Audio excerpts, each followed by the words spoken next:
Hello, this is your host, Orion Ghia. Just jumping in to say, this is actually part 2 of our deep dive into the first 6 issues of Skybound's Transformers. If you want to hear what we thought of issues 1 to 3, you need to pop over to our sister podcast, We've Got Back Issues, and listen to part 1 there. Sorry to be a pain, but cross-promotion is the name of the game here.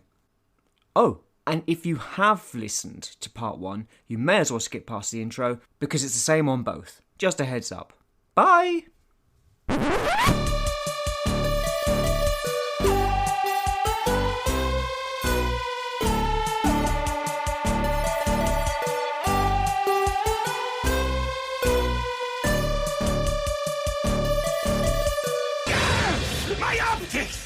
Hello and welcome to both episodes 34 of Arg My Optics and episode 4 of We've Got Back Issues. Yes, as in traditional comics, we're doing a crossover episode in which the characters from one established title appear in a plucky new title, hoping some of its popularity and audience will rub off. So, who are those characters? Let me go around the table and have them all say hi.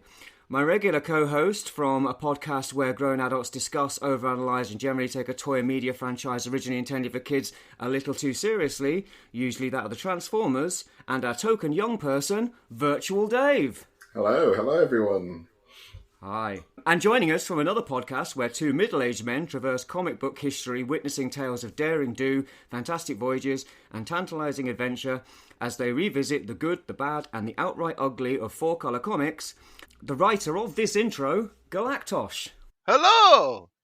Hi.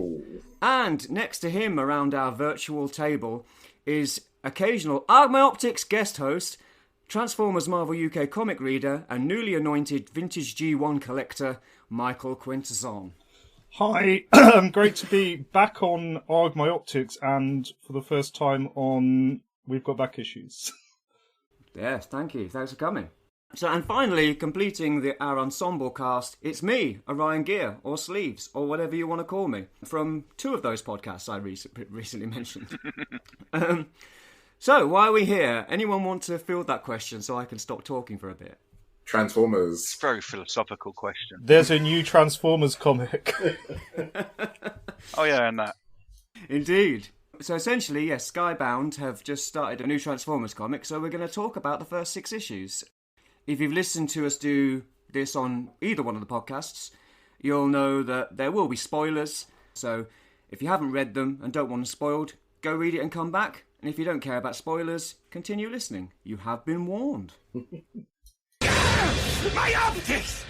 Issue 4. The cover of issue 4 has a picture of Optimus, Wheeljack and Bumblebee on the front, and it's quite boring. The art's a bit wonky, looks a bit rushed.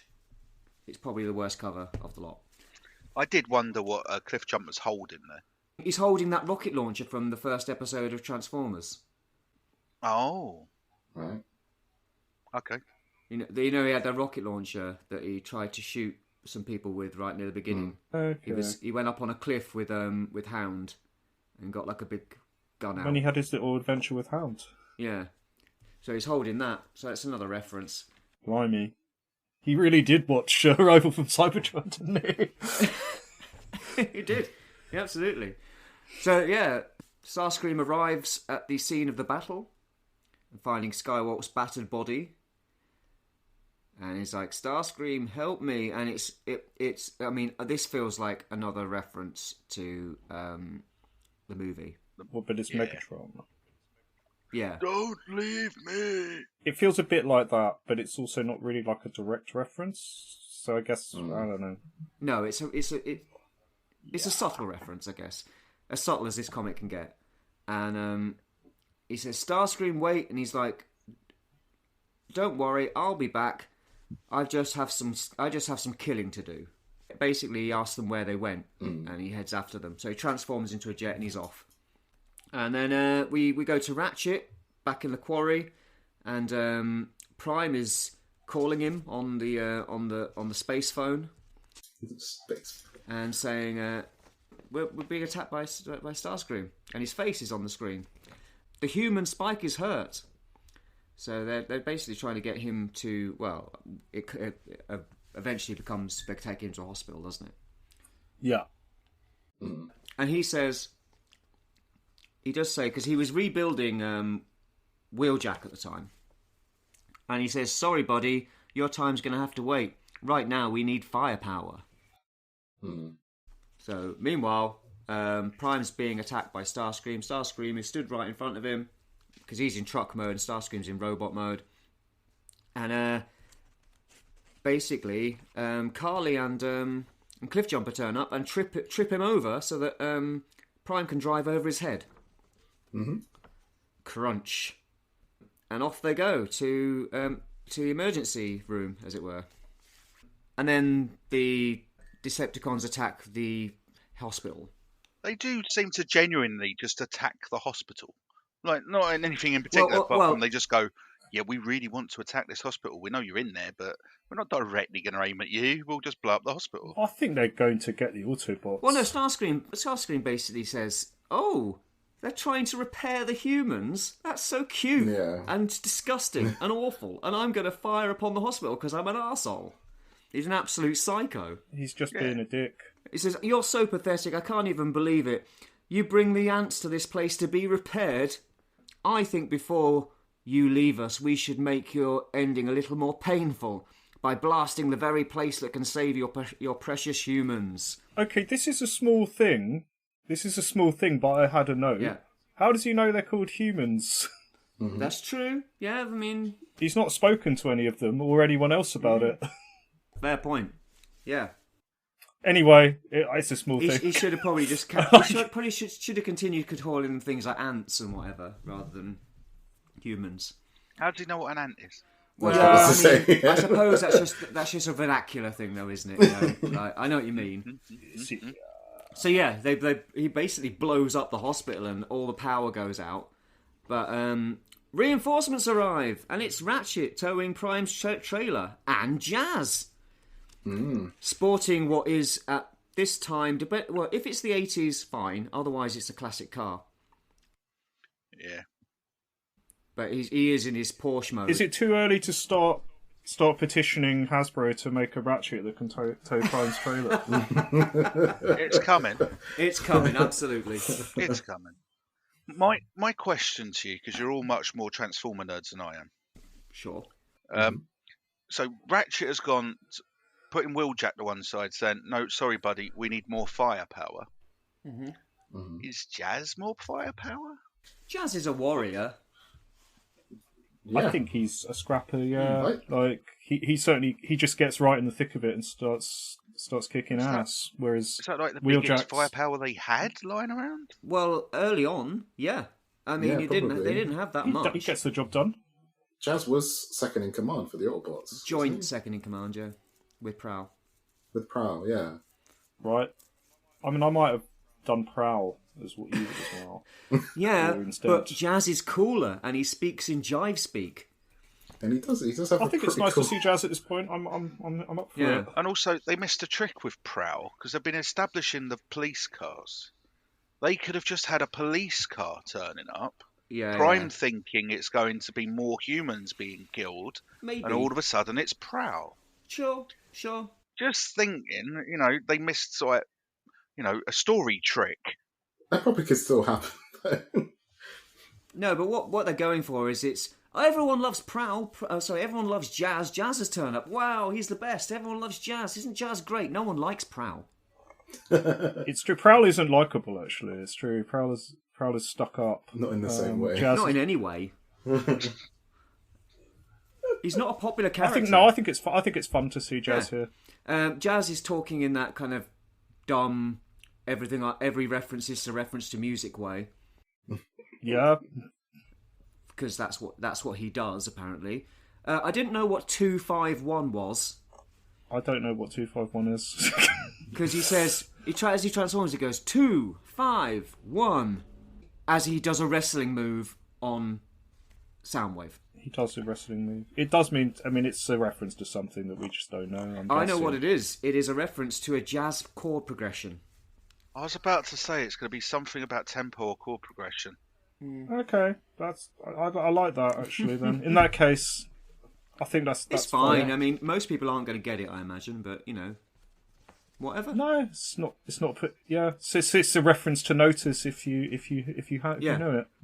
I don't mind. So that. having essentially turned the tide.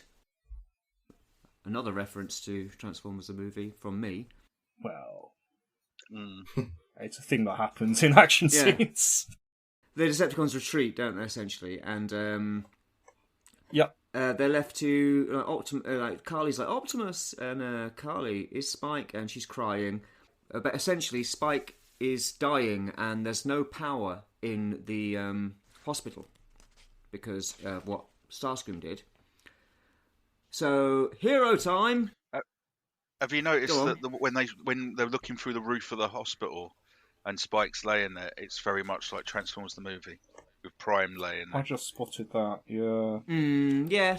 It does. It looks a little bit like. Yeah, I mean, he is just in a hospital bed, though. That's kind of. That is typically what people would, look like in a hospital bed.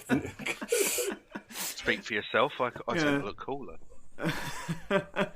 But Prime's like, oh no, maybe it's time to use the Matrix this time. We managed to get to issue 4, but we haven't used it yet, so let's do it. This time no one can talk him down. So he's like, I'm doing it. He opens up his chest with one arm and then opens up the Matrix with one arm. Yep. Sort of looks like it kind of opens itself up almost, really. It does, yeah, or there's an invisible arm pulling it open on the other side. Like, it's a bit odd, but it's fine. I don't hate it.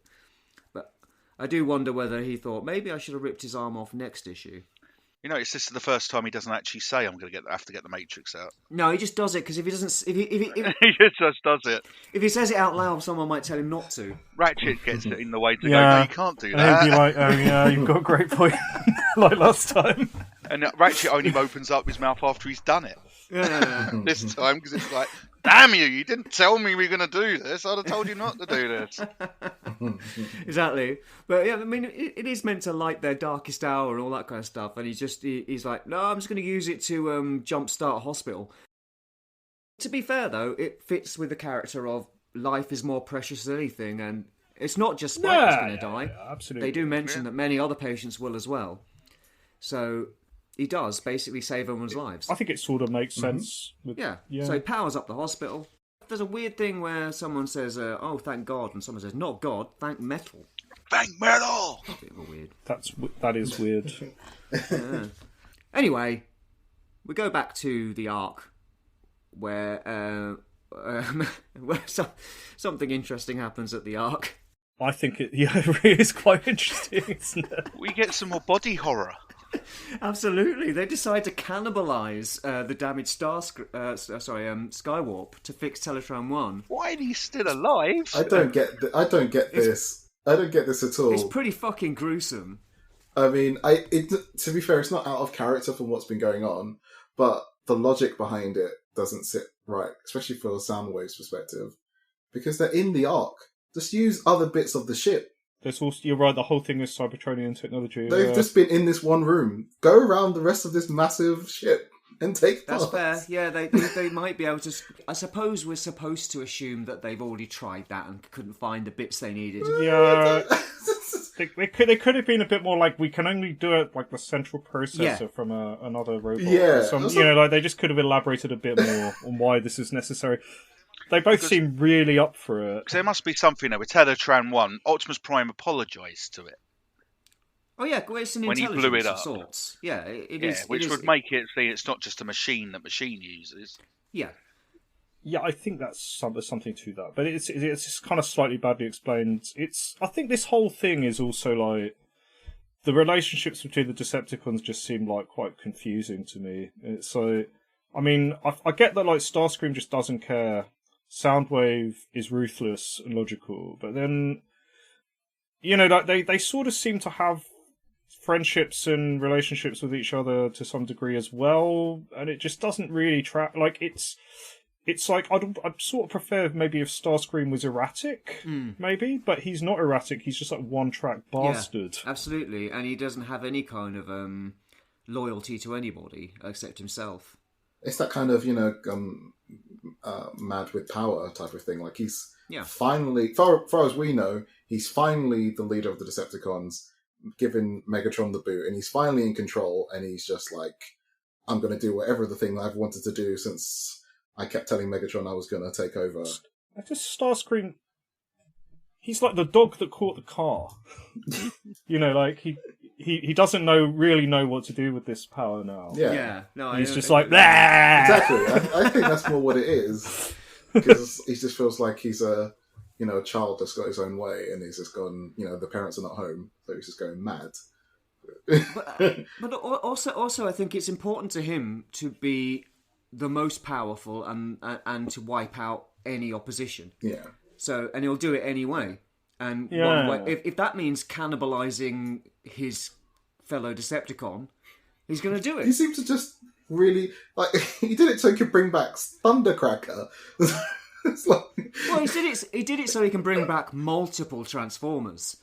Well, I can have this one guy who's blasted to bits lying around here groaning, or I can use the bits of him left to bring back loads of other Decepticons. Yeah, sure. It's rational in terms if he just wants to win. Yeah, I guess. It just adds more to what was the requirements? Why don't you just take the already unconscious Thundercracker to rebuild Skywarp or any of the other offline bots around? Because they even kind of take apart a refractor or a reflector.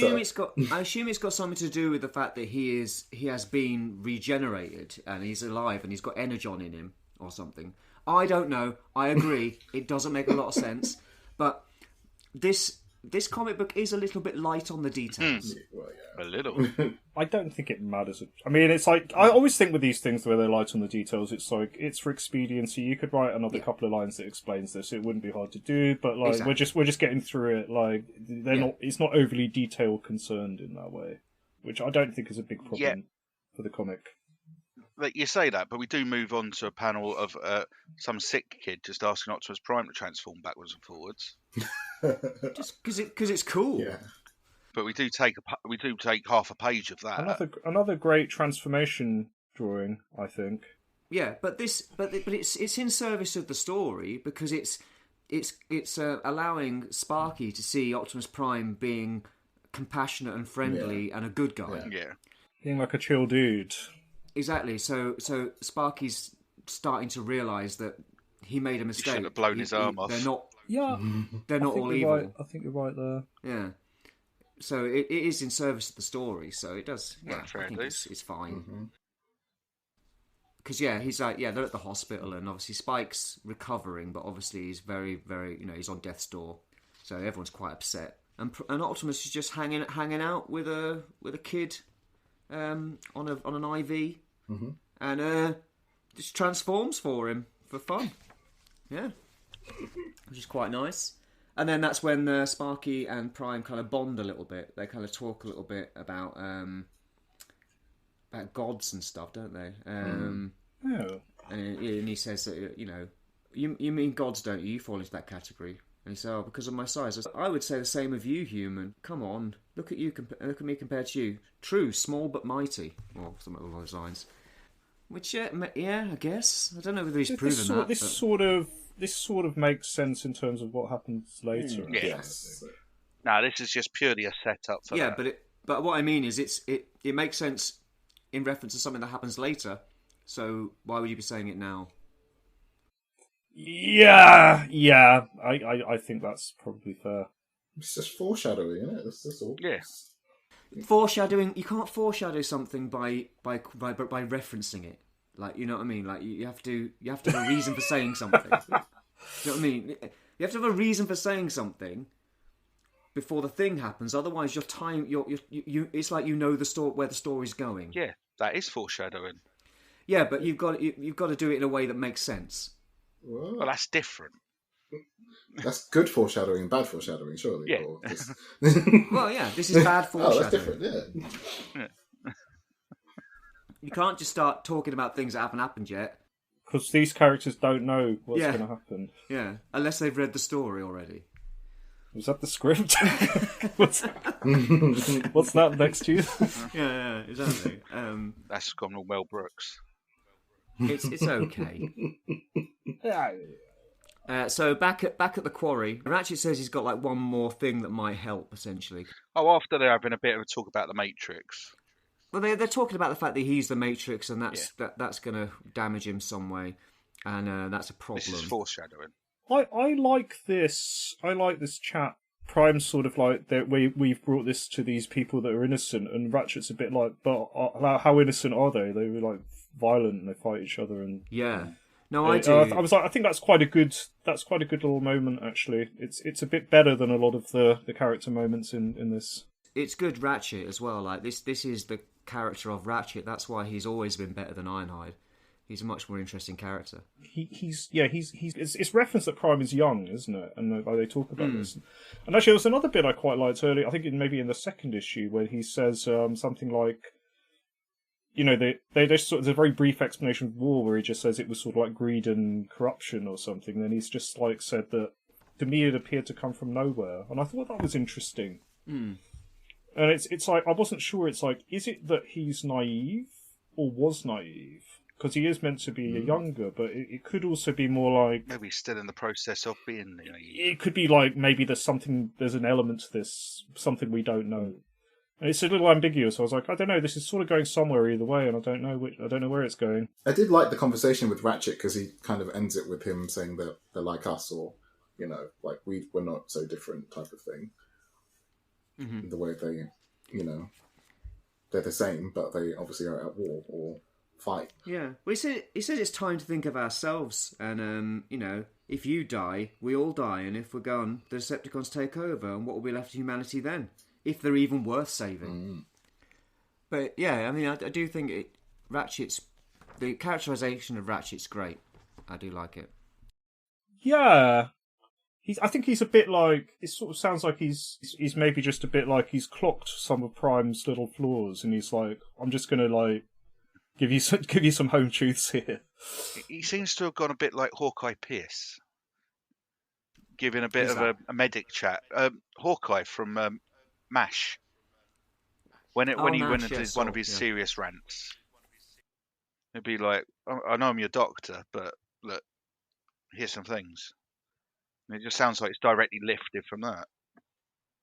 Yeah. Then he says, but I have one more thing that might help us get back the initiative. That's after they underline the whole point of Prime being, if we lose you, we lose everyone, with Jazz slumping to the floor.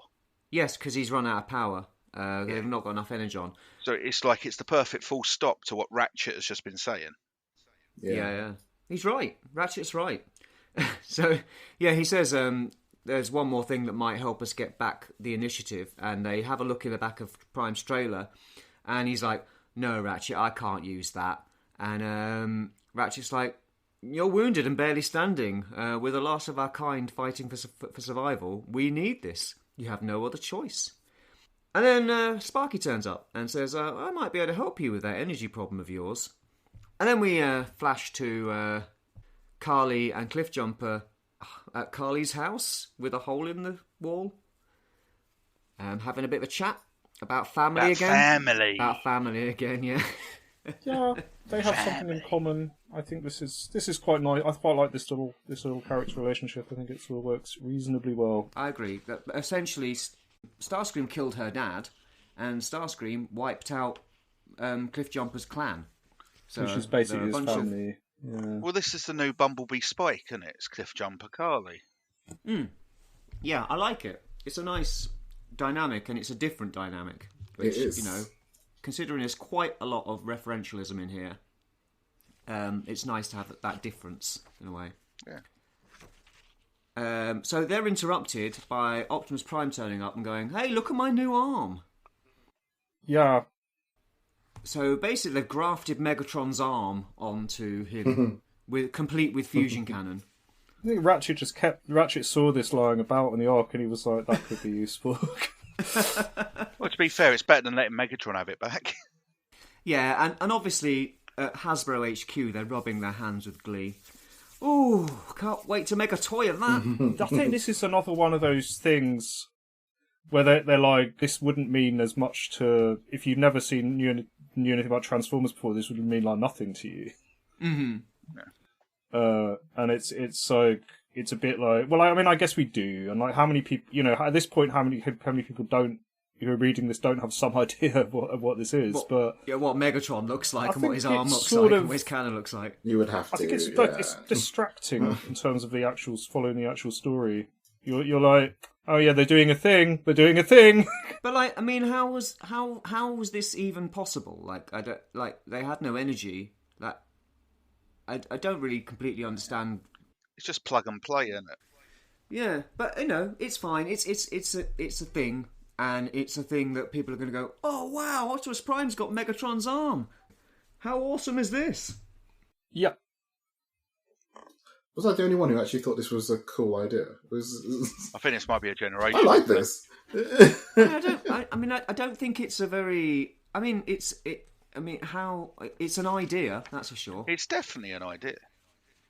I thought it kind of like it kind of adds to this whole dilemma that Prime seems to have, and even calls back to the whole it's just like 5 or 6 episodes where Megatron lets Prime shoot with him, or he transforms and he holds him and fires. I think it's out of the realm of what goes on in the world of Transformers. No, I think it's okay actually, and I think it does. It's a bit more like it relies. I feel like it relies a bit on our knowledge of the franchise to have any impact, and I just don't really love that because I think the story should work by itself and it'd be better. Yeah. But I guess I think the fact that he has to pick up his enemy's weapon and do some fighting is it's an interesting enough character moment for him, I guess. I think DWJ could have spent a little bit more time on the splash page, though. It's a little bit loose and scrappy. I think it's okay. I think he's drawn stuff better than this.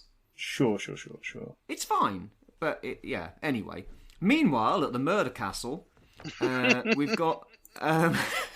yeah, we've got something that looks incredibly old school Marvel UK old school Marvel comics, where you've got Starscream ripping Skywarp's head open in this kind of really gruesome way.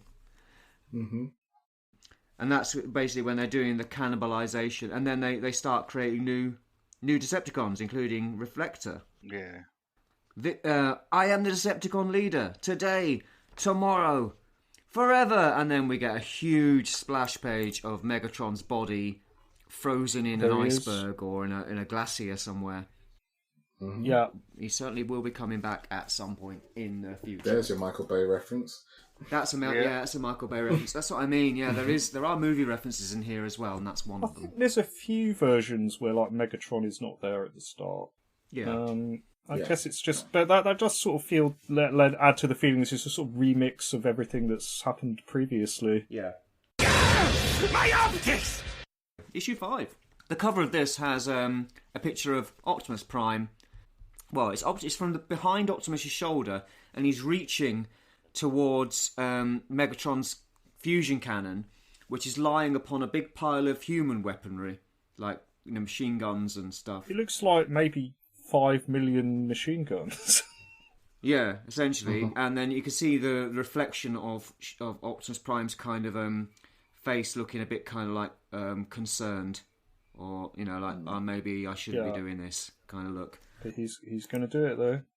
In fact, he's already done it, so I don't know what this is about. Exactly. At least it's not spoilerific. It did happen in the previous issue. No, that's true. If you were picking this issue up and you hadn't read the previous one yet, you might be like, what? No, it's fine. Okay.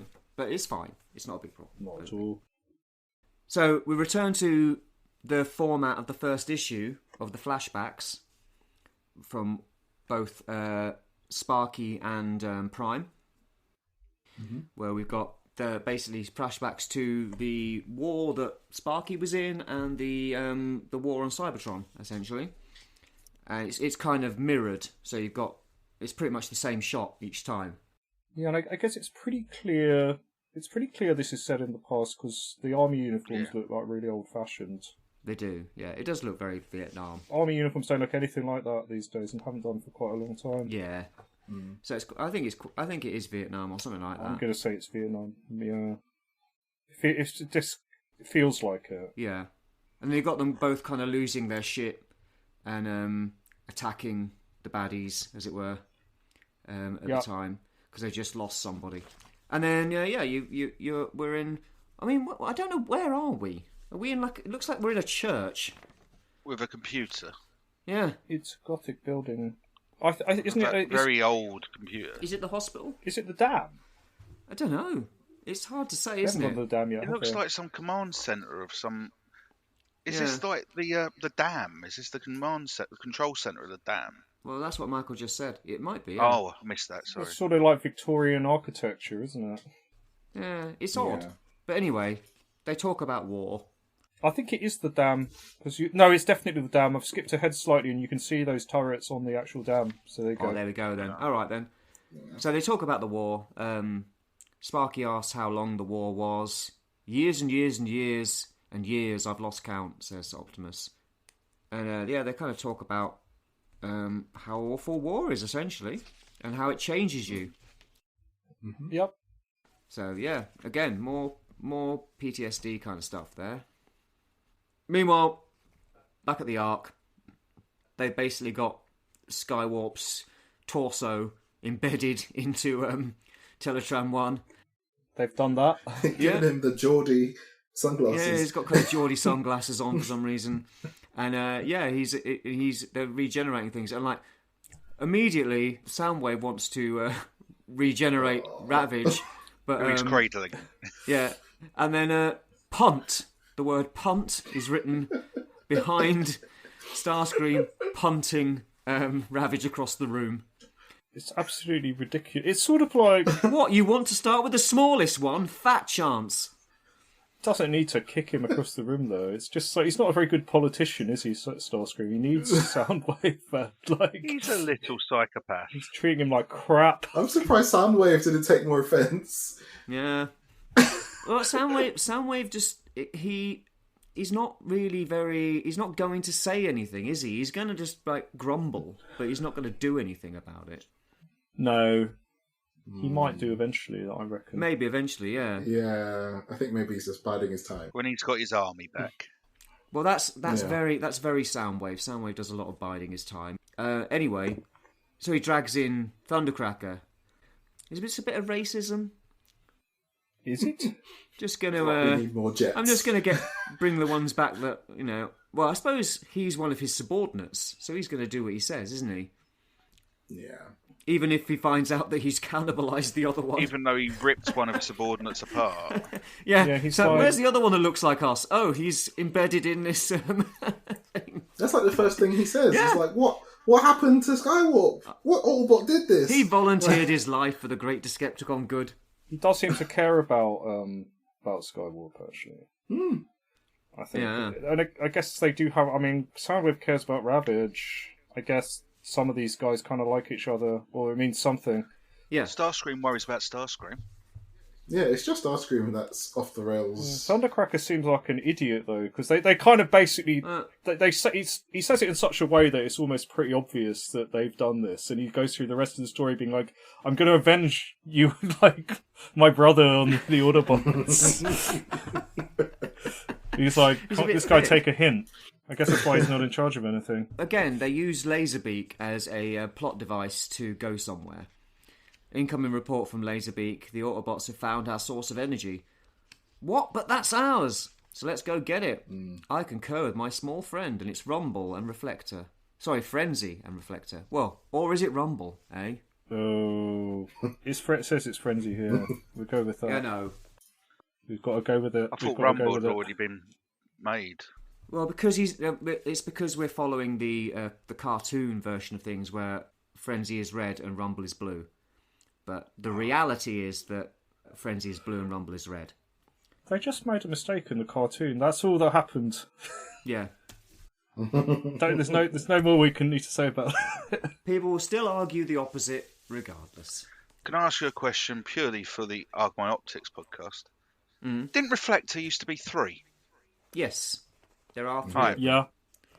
But there's only one of them now. Well, they've just not brought the other 2 back yet. Okay. No, I think it's just one. Why? Because we see him transform, and he couldn't do that without the others. Oh, he does, yeah, he does. He transforms into a camera, doesn't he? He makes some really bad camera jokes as well. He does mention cameras a lot. Yeah. That's his thing. He's just one on his own then, isn't he? He's just a one-off now. Okay. It doesn't matter to me, really, that much. So, they fly out of here, including Soundwave. He flies. Anyway, to the dam, we find... I really like this bit, actually. So Sparky's helped the Autobots get power, taking them to the hydroelectric dam that powers the power plant. And Ratchet and Wheeljack, Wheeljack is like half built. He's like on a of a robotic arm for the bottom of his body. That's kind of okay, yeah. Which I quite like that. And yeah, Wheeljack is just going, I've just made this device that could basically power your town for the next decade. If it works. Which is like, what? Really? Yeah, basically they're going to use the electrical power to bring people back. Wheeljack says, Optimus, we're in business. Let's get you fixed up. And he says, not yet. First our warriors. And he's carrying the body of RC. Oh, yeah? Which looks a bit like Crisis on Infinite Earths. Yeah, could do. I mean... It is a bit of a turn up for the books, bringing somebody who's come from later Transformers in as a main character. But I mean, she's become such a mainstay now that it's not that unusual. And I do like the fact that RC and Ratchet have a relationship, which kind of is a reference to Transformers Animated. I think really, because in Transformers Animated they had quite a kind of long-term relationship that went back to before the war and so on. So yeah, they regenerate her, and then the Decepticons attack. Okay. It does feel like there's just every time anything's happening, like they just get attacked. Yeah. Yeah, it's like we're starting to build any kind of story. Let's just have a battle, and then we don't have to worry too much about further. So we haven't got a single issue, have we, without the Decepticons attacking? No. Something or someone. It's another one of those things that happens every issue. So yeah, the Decepticons attack, and then this is where you're right. Reflector, it turns into a camera. I mean, interesting that they chose to give him a camera alt mode, really, considering how useless that is. But that's Transformers for you. I thought he was trying to bring back the toughest guys. Like, Ravage would have been more used than a camera. He's like a panther. With guns. I think he's just more... What he really means is, I want to bring back guys who are loyal to me, not you. Yeah, presumably. That is what's going on. It's a power play thing. Yeah. Reflector seems like an absolute dickhead. I hate him. He does. And everything he says is about cameras. He talks about cameras too much as well. He doesn't get to talk for very long, though, because Optimus blows him away. Yeah. That's the end of him, presumably. Bye. He uses Megatron's cannon to just completely fucking obliterate him. This is what I want to ask. How powerful is Megatron's cannon? Very powerful. Has it always been that powerful? Yes. Pretty much, yeah. I think it's always been serious It's business. a fusion cannon, apparently, whatever that means. So did none of you pick up on the product placement? Oh, what? It says Oni Well... on his back. Yeah. So it's probably Sony. I don't think that's product placement. It's more like Pony, mate. That's really... In fact, it doesn't. It says Zony. I just thought it was really cool. Well, you He's would really hamming up this whole camera thing to it being visual. Well, I don't know. What? Because it's a camera, Yes. right? It's just a bit of fun. It's just a bit of fun. It's a visual little visual joke. Yeah, it's just a bit of fun. Yeah. It says Zony, by the way, not Sony. Because you can see it on his alt mode when he's transforming. You can see it in another frame, yeah. But it's clearly like a reference to Sony making cameras, right? I mean, can't be there for any other reason. It could have said Nikon or any of those brands, you know. We could go through them. Yeah. Other cameras are available. Yeah, other cameras are available. Yeah. Frenzy seems quite upset about that. As he watches half of Reflector's face fly past him. Mm-hmm. And basically, Optimus has gone batshit fucking crazy. Like, he blows this guy away, completely obliterates him, then starts swinging Frenzy around and smashing him into walkways. he's lost it. He curbsides him because you get half his face on the top of the thing and the other half on the bottom. It's like he's curb stomped him. Yeah, absolutely. No, he's really, off on Maybe one. this is the other arm. The arm is taking over a bit. Yeah, maybe. But the spirit of Megatron is possessed him. But isn't this still like he would be very protective at this point because he's literally just got the thing back online that could bring everyone back. Oh yeah, I'm not saying it. I'm just saying it's very. He's not taking any prisoners. It's probably the best way to describe it. So meanwhile, Carly and Cliff are fighting. For some reason, Carly decides to shoot a pistol at Thundercracker, which we all know won't do anything. I mean, she's seen it not do anything to Cliffjumper. And he's a lot smaller.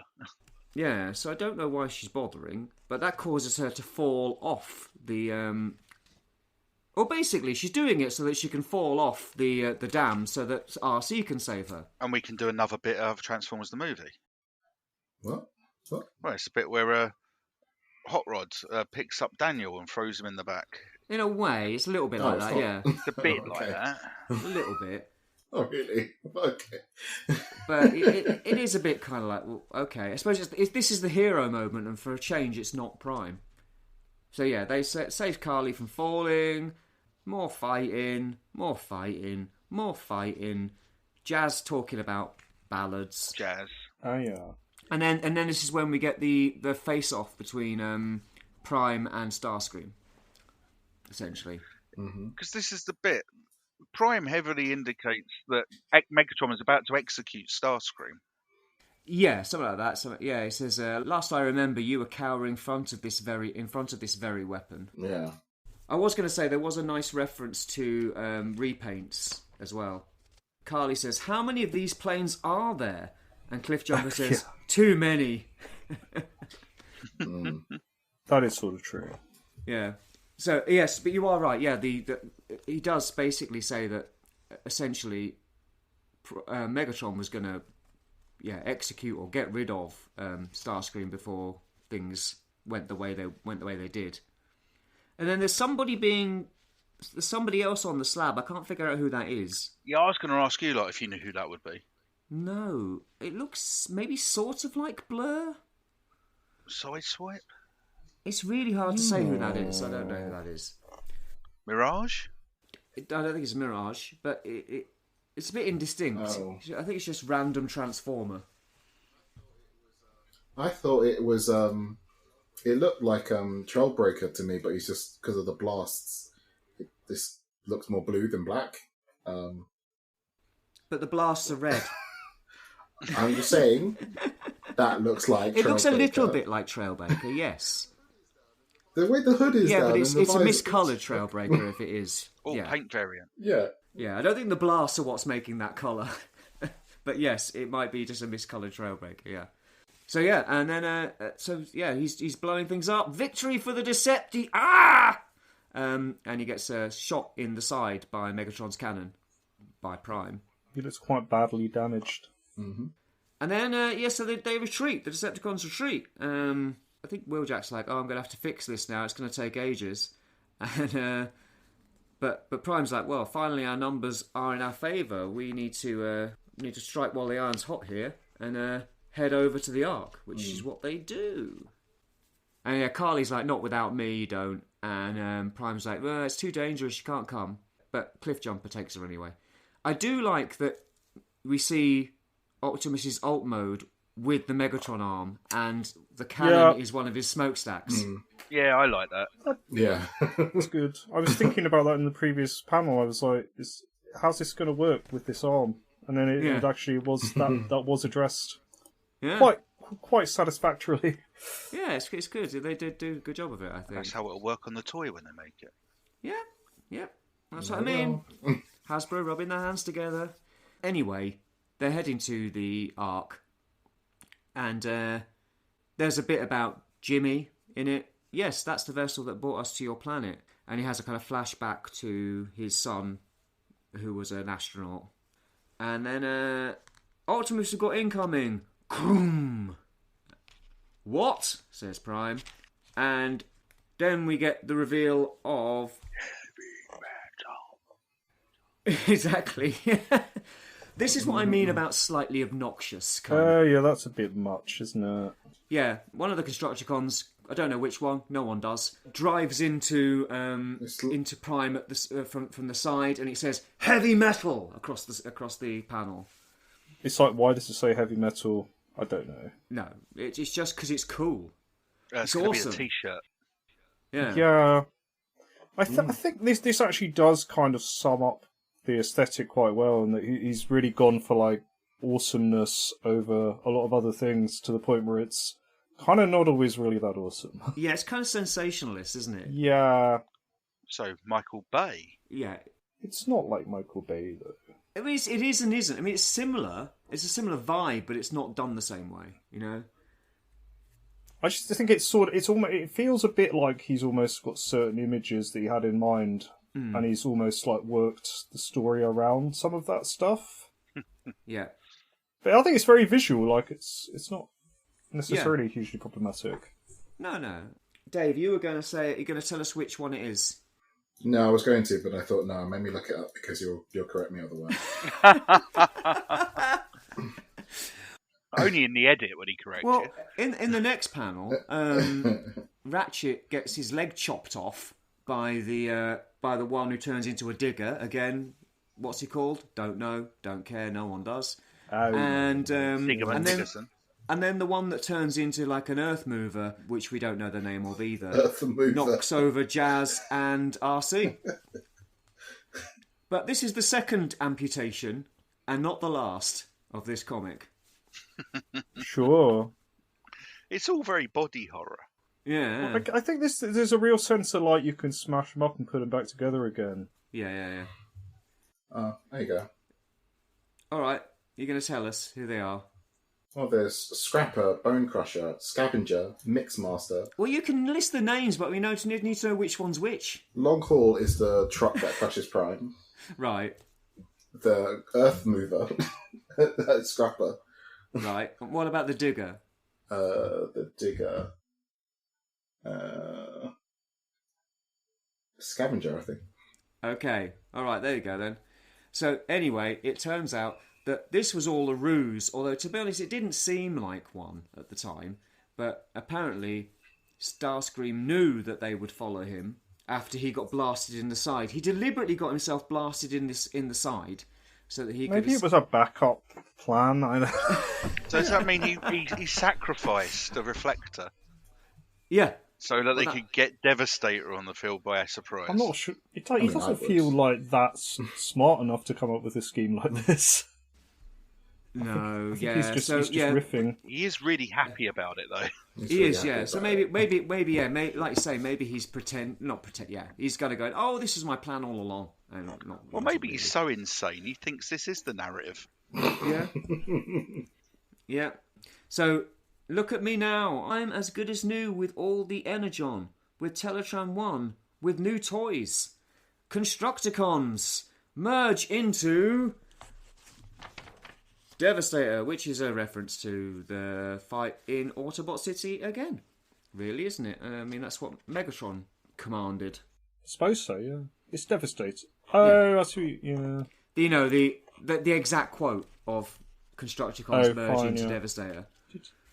I really like this introduction of the Constructicons. I thought to hint at where the issues had been going, I thought this was a nice kind of big bad to unquote end where this arc is going.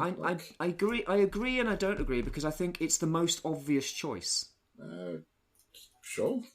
So it's not like a kind of like a shocker when it happens. It's like, oh yeah, Constructicons, thought so. I was quite like, oh yeah. I wasn't like, I thought so, but I was like, yeah, there it is. This wasn't unlikely. Yeah, it was going to happen. No, I mean, it would be more of a shocker if it were Motormaster and the rest of the Stunticons, you know? It's the obvious choice. Yeah. It is the obvious. It's the classic sort of choice that people have seen before. I mean, it's well drawn. I mean, apart from... I would prefer that panel without the word heavy metal written over it, but I do like the panel. But when that's printed on a T-shirt, that's going to look so rad. Yeah, no, I don't disagree with you. I mean, I get what's going on here, but like, yeah, I mean, it does look good, and I like Devastator as a combiner, but it is the obvious choice. And then you've got kind of Prime kind of looking up at him, kind of thinking, oh fuck. Yeah, it's just, I don't know, like, we're going to see it more in the next issue, but I just kind of like that shot of how destroyed Prime looks and looking up at it. He does take a battering, doesn't he, in this? He does. His other arm is almost as bad as his other arm was when he ripped it off. So, that's the end of issue. We're on to the final issue of this opening arc. My optics! Issue 6, released just last month, which is why we're doing this right now. The cover shows Sparky stood, rifle in hand, head lowered, atop a battle-damaged and seemingly dead Optimus Prime. It's a good image, but it is a little bit spoilerific. Yeah, sure. I mean, I think it's just sort of foreshadowed a bit, isn't it? Yeah. Like, I think I shared a picture of this with you guys. I think Michael said, "Oh, does Optimus die then?" And I said, "Well, read it." Like, yeah, exactly. Not exactly, but yeah, sort of. It's sort of worse than that in a way, actually. I think, but we'll get to that. Yeah, this is where I have my biggest question. I don't really understand what happens here, but anyway, let's continue. I was going to. It's when you shared that picture, I thought that this was Duke standing over Prime. Right. Okay. Had you not read any of the previous issues yet? Then. No, it's not so much that. It's just that from this image, I can't tell it's Sparky. I thought it was like another army guy when I first looked at it. All right. It actually doesn't look loads like. I thought maybe the Joes had come and taken down the Transformers. I thought the G.I. Joes were going to turn up in this issue. Yeah, I mean, that would make more sense. He is wearing the same stuff that Sparky's been wearing for the last 4 or 5 issues, but yeah, I can see why you might just think it's just some soldier guy, but it's not. So no, it's not anything that makes as much sense as that. So once again, we open up with the kind of with another flashbacky section. So we've got Jimmy saying, "Don't worry, Dad," and then a picture of the shuttle exploding. Nothing bad's going to happen, and then he snaps out of it because basically the Autobots are fucked and they're trying to get to cover. I think the art's got quite loose and frenetic as the action's ramped up. Like, it is really that. I mean, it's not bad, but it's just kind of like really kind of like all over the shop because of what's happening, I guess. It sort of feels chaotic. I think it might be. Yeah. It feels like it's probably on purpose. I think it is a deliberate choice. But I kind of preferred the more polished art of the earlier issues. But I don't dislike this. It's fine. But it's a small thing.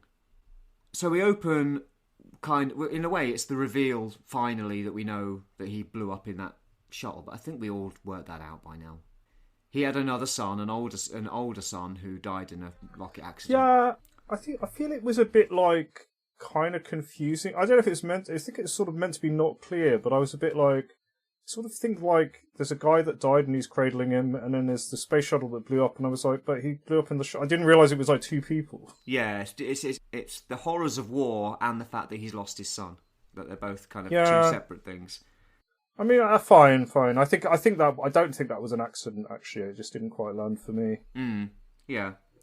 So they retreat into away from Devastator, who's attacking them. Well, Prime's dragging Ratchet. Yeah, because Ratchet's only got 1 leg.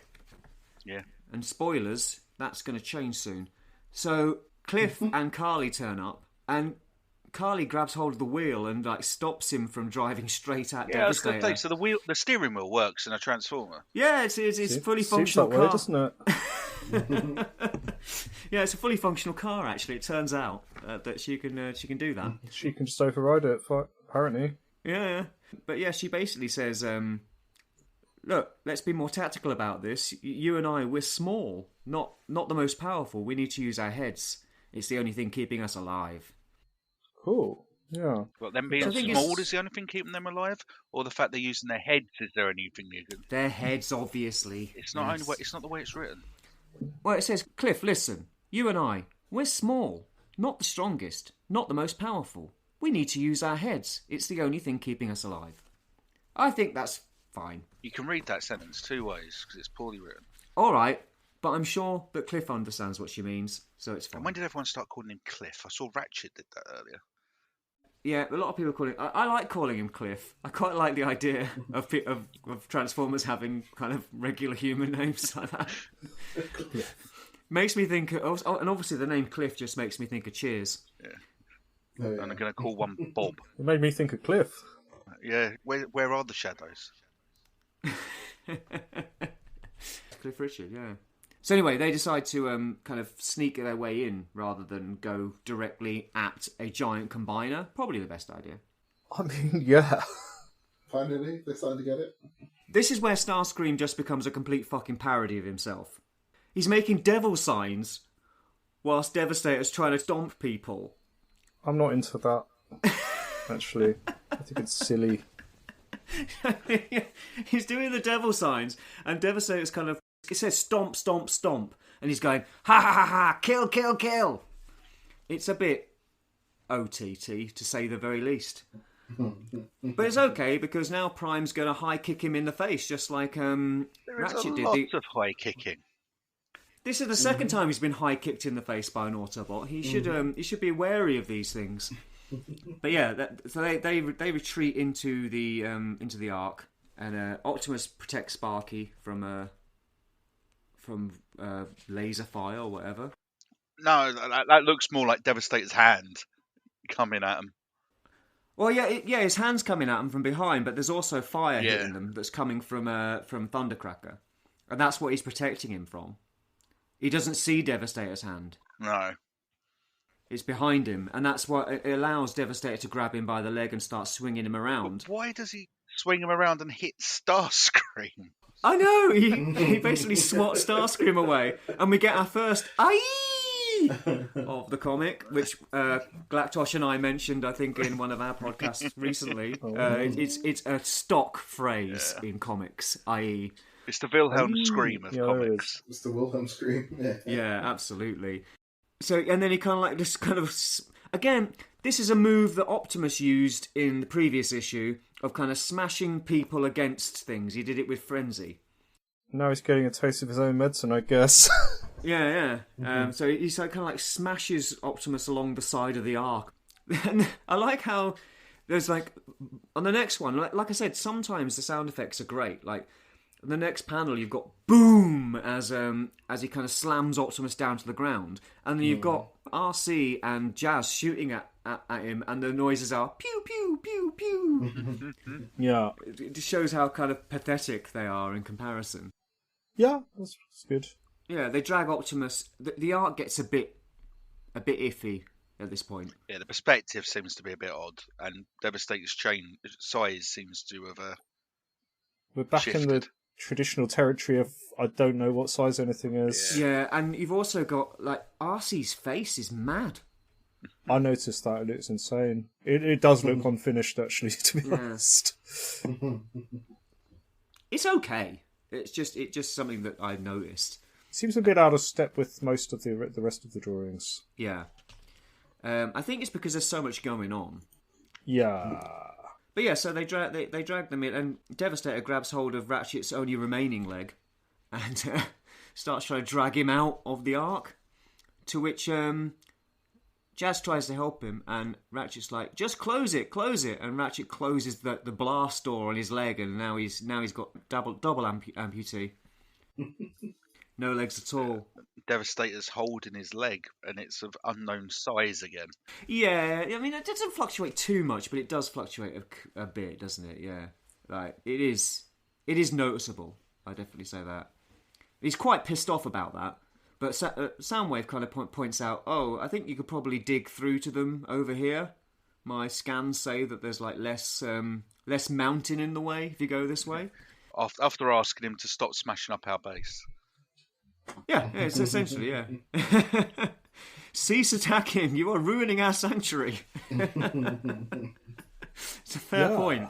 It's a fair point. So meanwhile, Cliff and Carly are climbing into the Ark and are confronted by Starscream. Where there's a good exchange here, I think. Mm-hmm. Carly says, You killed my dad. And he responds, ha ha ha ha. What? Wait, what? What is dad? Yeah. Initially, he's just like, yeah, I did do that. And then he's like, but I don't completely understand what they're talking about at the same time. He's like, yeah, I killed something. What? What's a dad? I don't know. And then he says, all right then. And Cliff's like, get behind me, Carly. And he's like, all right then, kill dad, kill Red Boy here, then I kill you. Yeah, he's just like, whatever. Basically, they start shooting. And you see Carly running towards a discarded pistol, as in a discarded Transformer pistol in the background, like a big, massive gun.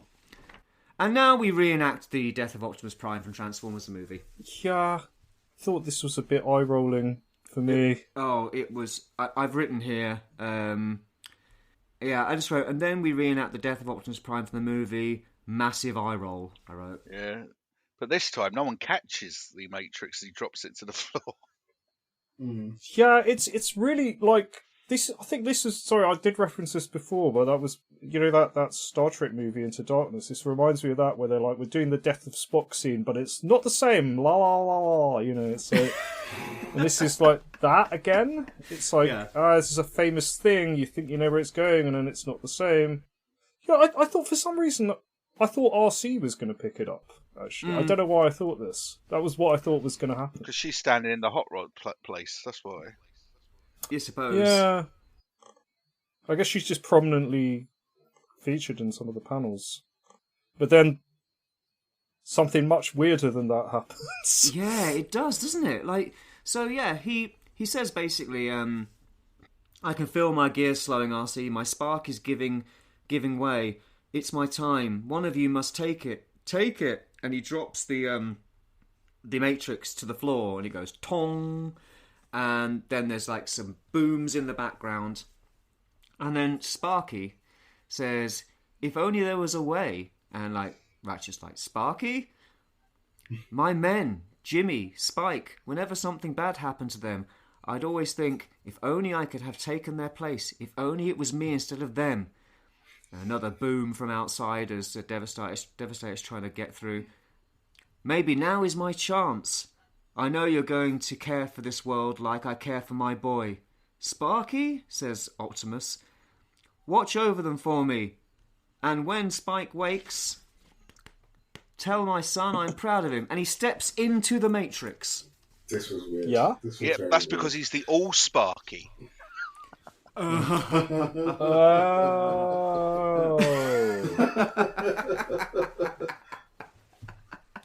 Oh, it makes perfect sense now. Well Am I the done, only one who Galactosh. thought of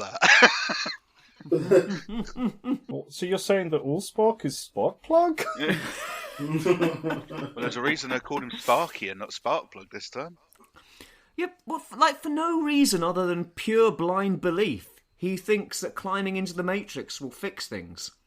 And it does. He also seems a bit depressed, so he might have just been going, I've had enough, I'm going up my own way.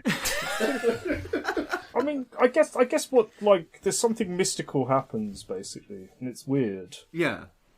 And like, I don't mind this, actually. I think it sort of makes sense for his character arc. It would if, in some way, again, like we talked about in previous issues, if in some way they'd made some kind of reference to why this is a thing he can do, you know? Like, if there'd been some mention of how his life force might be able to, like, I don't know, combine with the Matrix or something. And, like, I sort of read this almost like maybe we didn't know this could happen before, and maybe that it's quite a mysterious artifact. So maybe it was like maybe if the Matrix had been like talking to him or something in some way. I know what you're saying. Yeah. It seems a bit out of the blue. It sort of just feels like anything could happen in this story now. Like there's no real boundaries or rules to this universe like whatsoever. I just saw it as it was a culmination of all these flashbacks he'd been having and all the parallels. And then Prime was saying he'd give his life to save everyone else's. Maybe. See, there has been pointers towards this, but nothing explicitly towards this. But I think it's not explicit enough. I think that's what I'm saying. No, I'd say that I don't want everything kind of pointed out to me. I don't want it explained, but I would like a little bit more indication of what the fuck just happened. Maybe drop a little hint somewhere. Maybe this is something that is more setting up for the next arc. I mean, yeah, I wouldn't be surprised if they do explain it later, but at this point... Sparky keeps talking to him in his head or something. It seems like he's just made a decision to do this based on no information. It's more so that what it does, I have a problem with than anything else. I love this bit, actually. It's not so much that him going into the Matrix. Mm-hmm. It's more that does how it rebuilds Prime, and it's just... What? Like, at that point, it would have made more sense for a robot Sparky to walk back out or something, You think? But that's... Well, I'm not sure that would have made any more sense. No, that would have been that would have been surprising. Well, yeah.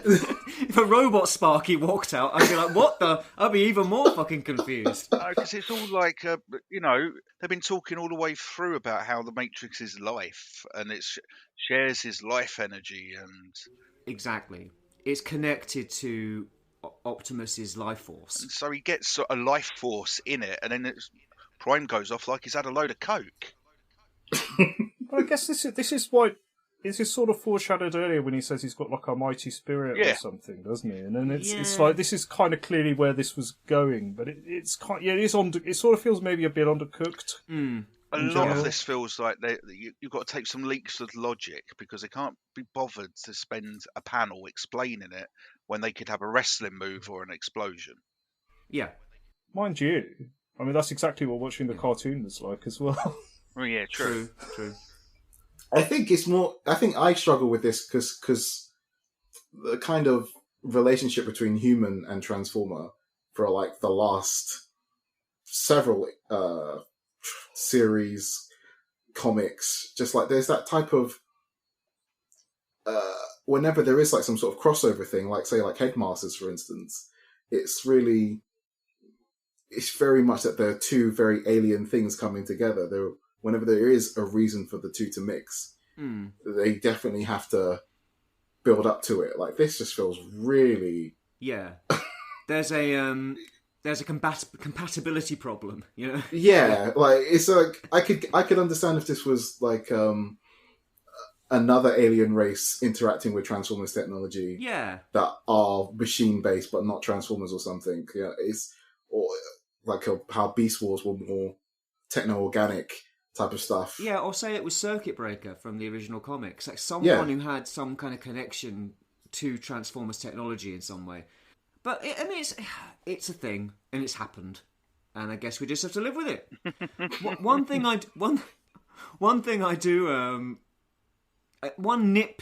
small nitpick I do have is, and I suppose it's fine, but you know how it regenerates Prime? Yeah. It doesn't regenerate his arm. No. Yeah, I sort of noticed that. No. But why would it? He's already got an arm on there. Yeah, that is his arm now. It regenerates Megatron's arm. If he hadn't had an arm, maybe it would have. Maybe. Yeah, maybe it would have done. I mean, I don't really have a problem with that. I said it's a small nitpick. It's not a problem. Yeah. It's just something maybe he's going to grow a new arm underneath and it's going to pop Megatron's out. Yeah, that'd be nice, wouldn't it? It'd be interesting. One day it just drops off. Yeah, it's like Megatron's arm is just milk teeth and he grows a new one. Yeah, exactly. The Optimus arm is inside and the Megatron arm is like a chrysalis. Yeah. And just kind of shatters and... A little bit like when he became Power Master in the original comics. They all froze for a while and then they kind of broke out of their chrysalis and they were Power Masters. Sorry, Action Masters. Because we all know he's going to lose that arm at some point. I guess visually, it would have been interesting if the arm changed to Prime colours. Mm. Yeah, and you could sell another toy. Yeah. You sure could. They weren't thinking on their feet there. No. Anyway, this is when Devastator breaks through into the room, smashing through the top of the arc. And it's time for Hero moment. Pulling his finger off. I mean, immediately rips Megatron his rips his finger. finger off. Not Megatron, sorry. Optimus rips his finger off. And this is where I do take issue. The next page, we have Optimus, like, dual wielding his ion blaster and fusion cannon, and it says, yeah! In the background. In metal. Yeah. And I'm like, oh, fuck off. And then the second panel after that, he's charging at Devastator, and it says behind him, you know the song. Terrible. To be honest. Yeah, the song would be playing at this point, and it's very apparent. It's like, oh, fuck off. And I've seen people on Twitter, nostalgia wetting their pants over this panel, going, oh yeah, I know the song, yeah! It's like, oh, Jesus Christ. Yeah, it's really embarrassing. Yeah, it is. I think it's awkward, isn't it? I don't know. I mean, maybe some people might really like this sort of thing, but it's just like... It's another T-shirt. Yeah. Yeah, it does... It smells like... It does smell like, somebody that's actually just like... he just remembers the super famous things about it. Like... Yeah. The original cartoon, the movie, the song in the movie, Prime and Megatron. It's got I think it's fine. It's fine to not have read every single comic and seen everything, but agreed. It's just a bit like things you remember. Yeah, member berries essentially. Yeah, it's that kind of thing. Yeah. It is that. Yeah, and I didn't need that. To be quite honest. No, we didn't need that. It's just a bit too much. Like, I don't mind it being referential, but it's when it's so heavy-handed with it. It's the heavy-handed referentialness, and then it's also the heavy-handed, isn't this awesome? And it's like, why would you write, yeah, in the back of a panel? Yeah. Macho Man Randy Savage. It's almost self-congratulatory. It's like, look at me, look how great I am. Look what I've done here with Optimus Prime. He's kicking ass. And it's like, all right, chill out. Yeah. I mean, I have to say that when I was reading this issue, like, this bit, like, just in my own head, the touch was playing. I didn't even notice it said that in my first read. Like, it was just something that my brain automatically did, because this was, like, a really cool Prime moment. Mine kept going to Dare. To Dare. Oh, yeah, that'll work. It's the same guy. Yeah. No, you say that. I just kept having Dare playing in my head. It's actually what the Argma Optics theme tune is based upon, Don't tell Hasbro that. So the boys are coming round now for you. It's Oliver Prime's version of Dare. Anyway, it's fine, and he basically double kicks Devastator to the chin. Meanwhile, where Carly and Cliff are, Carly's basically pushed this pistol up onto its hilt and is going to pull the trigger. Which I think is brilliant. I really like that. I like that she's... Yeah, no, it's quite silly, isn't it, in a good way, I think. Yeah, it's like she's absolutely... this guy killed her father. She wants to get rid of him. She's determined to do something about this. It's great. And she does. She shoots him. The kickback should have sent her flying. But yeah. Well, it does. But if you look at the panel, she falls she? over. Yeah, she falls over as a result. I mean, She has been in a number of near-death situations, and she's about to be in another. Again, the scale on that. She's almost got away with it. What, the scale on what? The pistol? Or her and the gun. Why? Well, Cliff Jumper's got a gun, and her on the scale of her to that gun, it's not the same scale. Yeah, but maybe this is a gun for a larger robot. I suppose it's not the same one Cliff Jumper's holding. But Cliff Jumper does pick it up again. I mean, no. I thought it was Cliff Jumper's jam. No. Look, you're once again on a Transformers podcast arguing about scale. Like, when will we ever learn? Dear listeners, I'd like to point out that I'm the token when it comes to Transformers. I have seen a few things, but not all of it. Yeah, but no, I mean, Michael is right. Scale has never been a strong point in Transformers, so, I guess the rest of us are all just used to it. Didn't even cross my mind. That matter displacement. So, if it doesn't matter, displace it. Yes, precisely, yeah. So, yeah, like, basically, we now have, it's kind of the bit at the end of the battle from Autobot City in Transformers the movie. It's a bit like that. The bit at the end of the Prime thing, like, you who shows no mercy now beg for it kind of thing. Except Cliffjumper does show him mercy. Yeah? Because he's basically, like, going to shoot him in the head and then doesn't. And Carly's not happy about that. I wasn't. No, well, he is a murdering arsehole, isn't he? Like, he's a terrible fucker. He's even worse than the cartoon Megatron, in a way. Yeah, it's still the same argument of why Batman's never killed the Joker. So Cliffjumper's just not a killer. That's it. Yeah. I don't understand when they have these type of issues. It's always you have to kill them, and if you don't, you just have to walk away. Like, can we not yeah, exactly. amputate his arms or just make it so that he can't? Instead, you maim him. Yeah. Okay. Yes. We'll turn him into a quadriplegic. What about tie him up or something? I don't know. Make him transform into a toaster and stay. Yeah, I think this raises questions about you, not. Yeah, but it's but we're thinking about it in terms of like if it was human beings, obviously that wouldn't be a thing to do. But we clearly see they can function fine without their limbs. They're robots. He's just making so he can't attack people. So can human beings, but we don't go around hacking legs off. Yeah.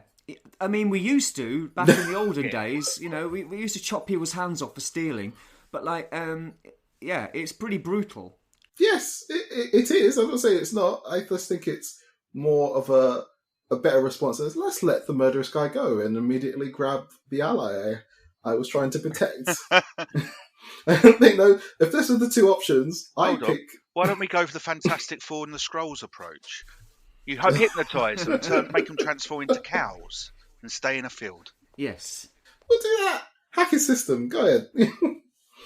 So, well, yeah, I know, but I mean, what is he going to do other than what? Shoot him in the leg? I don't think that's going to slow him down. I don't think turning your back on him was a great idea either. Oh no, it isn't. But it's definitely not a great idea. But essentially, yeah, immediately he picks up Carly and starts trying to squish. He hasn't popped a human in a while.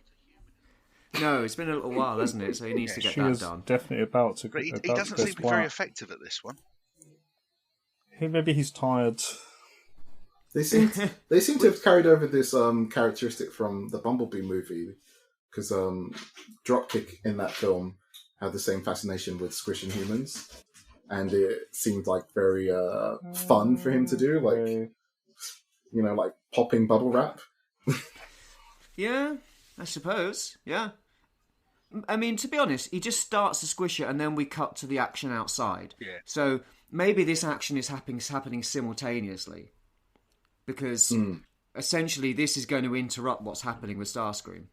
So you've got Devastator kind of saying, stupid red ant, and reaching towards Optimus. And I really like the way that Optimus is deploying Megatron's cannon backwards in his alt mode. He's like firing the cannon towards Devastator as he's driving away. I quite like that. Like he's basically like a semi, and then he starts to transform as he's going up this incline, which is really good. And basically, he's luring him towards a cliff. I think. Yeah. Is he going to be a cliff jumper? So he's luring him towards this cliff, and he's like, "Come on, give me your best shot." Basically, kind of goading him on. And then he basically, and this bit is a bit weird. He kind of tosses him over his shoulder. It's a judo move. He's using his own motion against them. That's what I was about to say.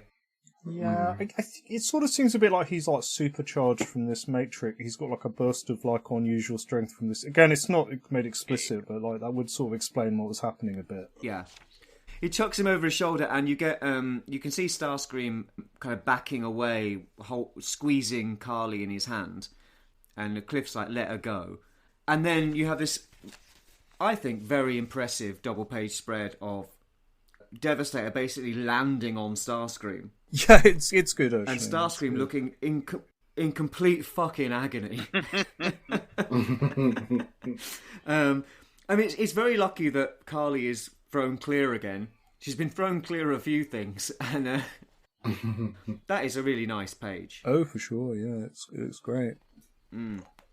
So yeah, the Devastator kind of smashes into Starscream, and for the final time we reference Transformers the movie, in that it's very much the bit at the end where the Constructicons go, well, they basically go, "Oh, we've been beaten, we must retreat and live to fight another day," basically. Yeah. And they pick up Starscream's body and drive off. That's sort of right. I mean, that happened a lot in the cartoon as well, to be fair. Yeah, I know, but this is very similar to that. The bit at the end where where Soundwave scoops up Megatron and they all go and get an Astro Train. Oh, and they'll get an Astro Train. It's that kind of feeling to it. And then Optimus kind of like extends an olive branch to Soundwave. Sort of? Mm. Yeah, he kind of goes... We should be doing this together. Yeah. And Soundwave kind of contemplates it for a second, looks at Ravage, who is still carrying around with him, and then thinks better of it and tries to punch him. Ineffectual punch. Yeah, and then at that point, he hitches a ride with one of the Seekers, even though he can fly. Yeah. Yeah. Well, I also looked at it as maybe one of the Seekers dragged him out of there because he was going to carry on fighting. Well, he seems to be holding on to it rather than being held on to. You know what I mean? Particularly clear. I think he wanted to look Prime in the, dead on while he's flying away. Could have flown backwards then. I don't know. This is the bit though I was talking about earlier where it felt really weird that he didn't do this to Starscream when he punted Ravage, just like the reaction to punch him. Well, because Soundwave believes implicitly in the Decepticon cause, I think. So for him, Optimus is just not an option. Yeah, but this doesn't feel like a calculated response. It feels like an emotional response. Yeah, I think it is. But I don't get the emotional response compared to the maybe Ravage there's some being kicked across the room between Soundwave and Prime. We'll get there. Maybe. I'm just saying, as a character thing, it would have made more sense for me that this happened with Starscream, and Starscream did the same thing and just grabbed his hand, and Soundwave thought twice about it, versus him doing this to Prime. It just would have maybe the beat would have hit better with me. I like it because I like the idea that maybe Soundwave might be a more complex character than he first appears. I think he's shown to be the sort of most rational one. So maybe he's just sort of like, well, I should, I'll give this a thought. Yeah. So maybe there's something here, and then he's just like, no, I'm pissed off about Ravage, I guess. Maybe if it was even something as simple as Soundwave looking at Prime having Megatron's arm and that pissed him off. Just something I just think is missing from this interaction. Well, again, there's something there's some subtext that we're not being allowed to know yet. Maybe. Hopefully. Yeah. So until next time, Decepticon, he says as he flies away, and then we go to the hospital where Spike has woken up, and he immediately scribbles on a piece of paper, "Where's my dad?" Yeah, this is where I've written down. How do you explain this one to Spike? Well, what he did was... Well, there was this thing, you see. He climbed inside an alien... Sort of got inside an orb. And it's like, beyond that we can't really say. He climbed inside a robot thing that was inside a robot. He made Optimus come back to life by climbing into a big glowy ball thing. Is he still in the ball? We don't know. Can he come out the ball? We don't know. Something's happened to him and we don't quite know what. But he's gone now. It's quite interesting what they do with that. Very, Yeah. Is he just in a dimension pocket with Prime? I could see it going into something like I that. bet you the whole thing gets cancelled before they get round to it. Oh, Well, see. That's where my money's at. My optics! So that's the end of the first arc, the first 6 issues of the comic. What do we think? Who wants to go first, or should we just? It's silly. It's silly. All right, let's hear your take on it, because we had a very short discussion on WhatsApp where some of your opinions surprised me. So I wanted to leave it to the podcast to hear exactly what your reasoning. To a certain extent, slightly surprised, but then I thought about it a bit longer. I thought, oh no, I think I know what he's going to say. So say it. Well, it's very it's very, very silly. It's trying to subvert some things, but by not properly subverting them. It's an homage that is too strong an homage while trying to be its own thing, without being. Oh, this sentence is losing me. I think I know what you mean, though. I mean, I wrote. It feels less like a reimagining or a reboot, and more like a remix of what's come before. Yeah, because I've come close to saying this before, because I felt when I read this exactly the same as when I came out of the Luc Besson film Lucy. It's like someone had watched Akira while drunk, woke up in the middle of the night and went, I've got a great idea for a film, and wrote down what they remembered the plot of Akira to be, and then we got Lucy. Yeah, I can see this that. feels like someone had drunkenly watched Transformers the movie while reading some comics, and then woke up and gone, I know how to redo this, we'll do this. Yeah. It's got a bit of the Force Awakens about it and all. Yeah, I remember these things from that franchise that I was interested in when I was a kid. And these are the things I remember, and here they are. Yeah. On the page. Because it goes at such a breakneck pace that you really only have any affinity for the characters if you already know who the characters are. Yeah. See, I sort of been kind of come almost back to round to where I started on this, because we watched that. I think most of us watched that YouTube interview with what do we call him? Daniel Warren Johnson. Daniel Warren Johnson. It's easier to say that. Daniel Warren Johnson. Yeah. And I was sort of like, it just feels like another do-over of this. But also, I thought he seemed like almost a bit dismissive about it. You know, he was sort of like, I don't know, you just want to see the old classics, don't you? It's just Prime and Megatron. Which, to be fair, Megatron's not in this, so that's one thing that's sort of different for now. Yeah. But then when I read the first 2 or 3, I was like, there seems to be something a bit fresh about this, and maybe this is a slightly more like grown-up take that in a way we've not quite seen before, but then it sort of really, in the end, it really wasn't that, and it was just sort of like a remix of. I think it seems a bit thin, is what I'd say about it. It's like there's a lot of times when it alludes to something that seems like potentially a bit interesting, and then it doesn't. I mean, I know that this is only the first 6, and presumably there is some hint at like a bigger world and like this story about the war we will probably see, but.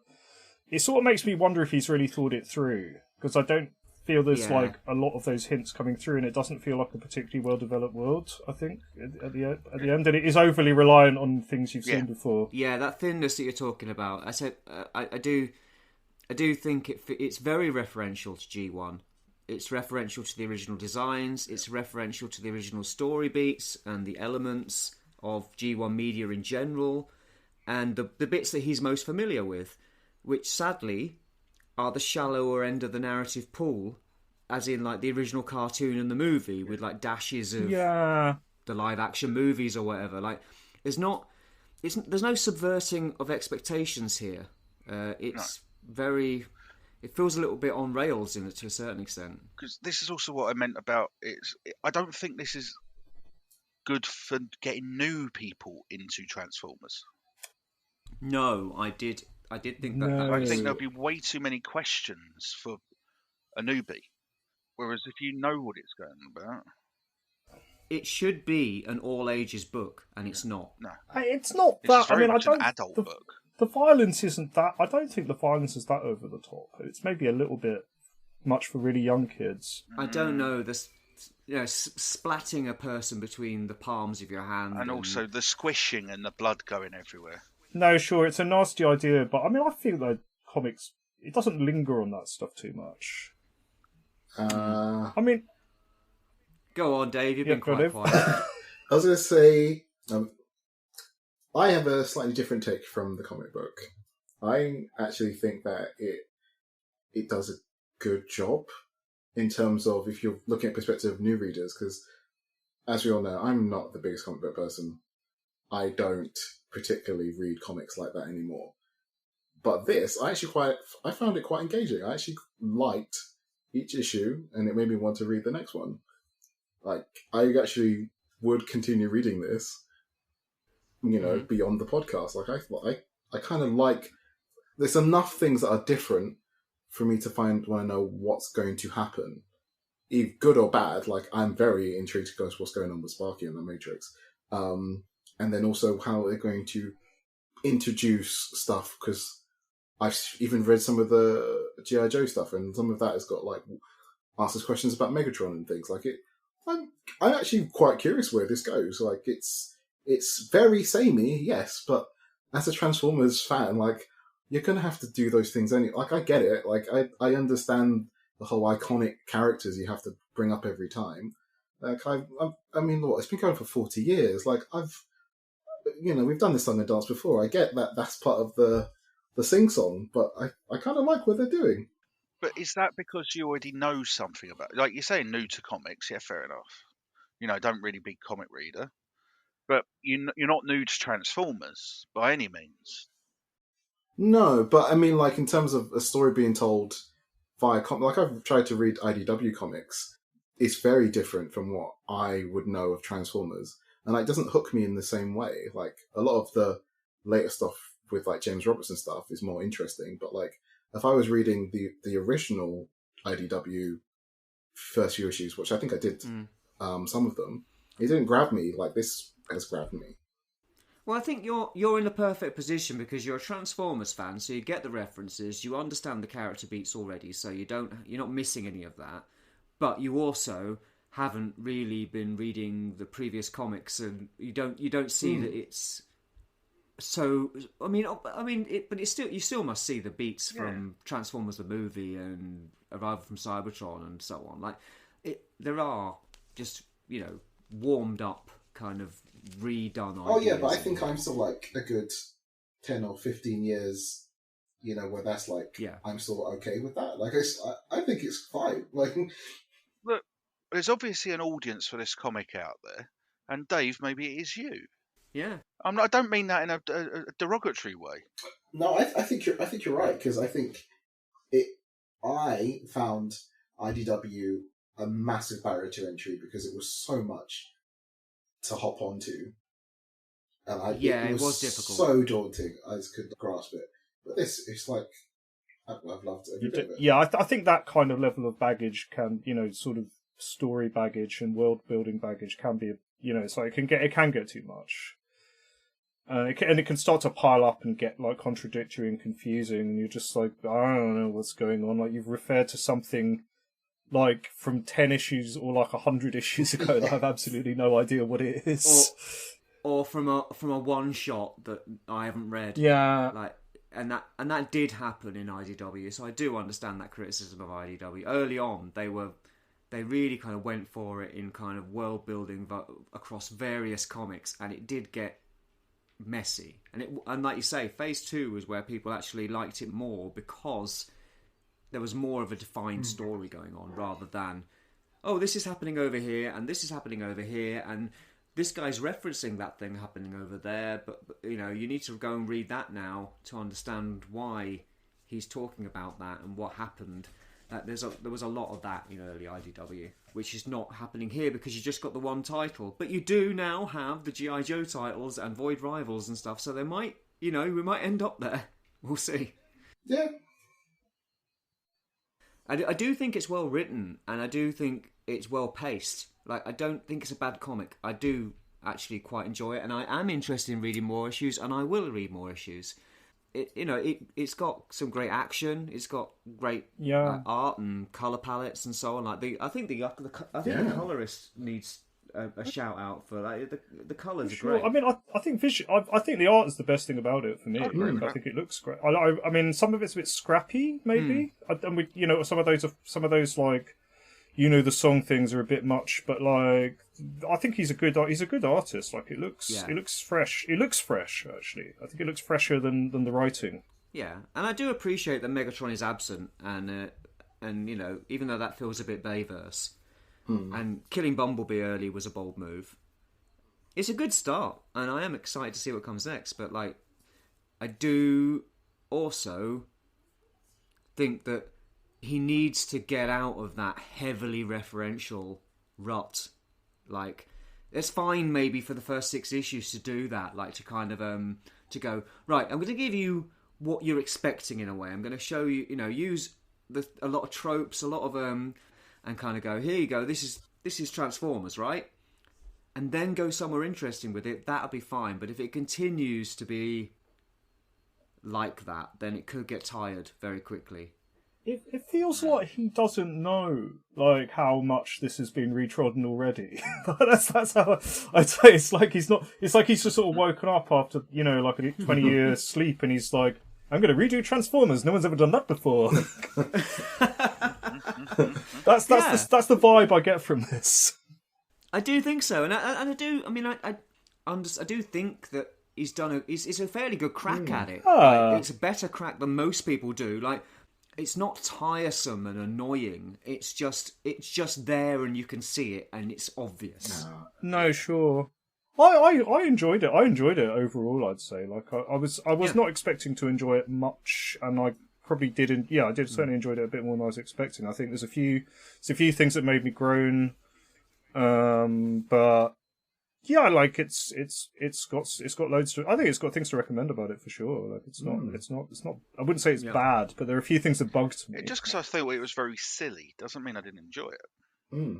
I do like some very silly things sometimes. I think it's tonally a bit all over. I think the tone is a bit confusing, maybe. Like, because it's quite violent. I don't know, like, you can do that. You can be violent and funny. That's almost like what the 80s tone is. But I think it's sort of, it's got like some quite silly jokes about cameras and stuff like that. And then it's got some sort of like really, it seems to have like serious themes about PTSD, but then it's like, that's resolved in a very confusing way. It's sort of like, how do you get over trauma? And it's like, well, you don't normally go inside a big orb.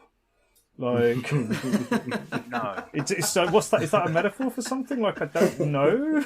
It's like the ending of 2001. It's like, well, it's an ending, isn't it? Or rather, it's sort of like his he sort of sacrifices himself, I guess. And it's like, is that thematically a good end for his character? If indeed this is the end, like, is that thematically a good end for his character or for this arc? Because it seems a bit jumbled. We don't know, because there's no real characterization. Yeah, there's not.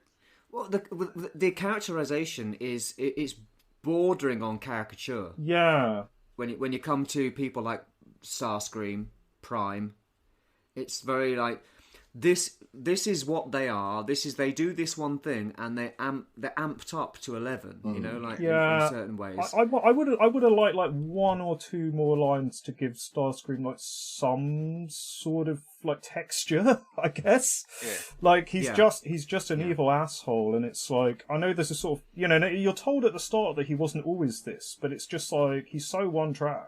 Because they refer to a lot of things that happened in the past. I thought this story could have been better if we could have seen some of the past interspersed with it. Yeah. Like we're telling the two stories parallel, like how we got to here and why we're here.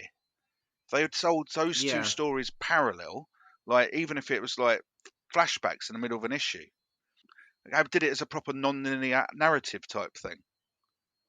Or maybe if they'd done it in a similar way to the way IDW did stuff, where they'd have a second title explaining that. Oh, yeah. So you could read Yeah, both. I don't into think it. we need that though. But I feel like there's potentially like a rich vein of stuff they could tap into for future stories. But again, like I found it like it's quite like maybe a little jarring that, you know, the way the Decepticons behave, that there's sort of hints that they sort of think the Autobots are the real bad guys, and they, you know, there's some quite heavy-handed sort of references. He's like, that symbol is the real evil or something. But then it's like they're so comically unpleasant that it just doesn't really quite like land for me that they believe they're sort of doing the right thing on some level. It sort of feels like he's going in that direction, but then doesn't really do anything with it. And he's just like, no, they're just like murdering people, and they enjoy it.